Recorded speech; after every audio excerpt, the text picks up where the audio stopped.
قال رسول الله صلى الله عليه وسلم إن من شر الناس منزلة شندق أرجعت سمعني مثل ليكم أنا ما يدفرني والله أنا ما كونوا لو عفافون كونوا ما سيزون عند سوني قبل شيء لله كمتى أستطيع قالوا نامن من السوق يبل بدل يسيتوش قاري بزالي النبي صلى الله عليه وسلم يقلد أبتن جعلنا مسلون الجبلو አድርገን ልናወራው ኦር ልንወስደው በቃስ የኔ ባህሪ ነው ማንንም አይደፍረኝም ምናምን ብለን ልንኮራበት ልንቆፈስበት እንችል ይሆናል። ኢስላም ምን አለው ግን ይሄንን ሰው ኢስላም ምን አላት እንዲህ አይነቷን قال ان من شر الناس منزله عند الله يوم القيامه የቂያማ ለታ የሰዎች መቀመጫቸው ቦታ አላቸው። ሸሩ الناس የሰዎች ሁሉ ክፉ መጥፎ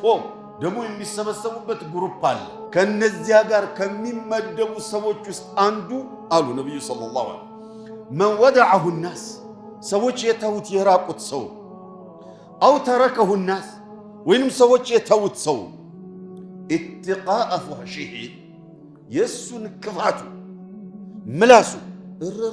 እሱ ከሚያገኘኝ እሷ ከምታገኝ ኧረ ከሷ ምላስ ሰላም ከሱ ምላስ ሰላም ከሱ ምናምን ሰላም ግድ የለም ጎመን በጤና ከሱ ጋር በሩቁ ነው ከሷ ጋር በሩቁ ነው የተባለ ሰው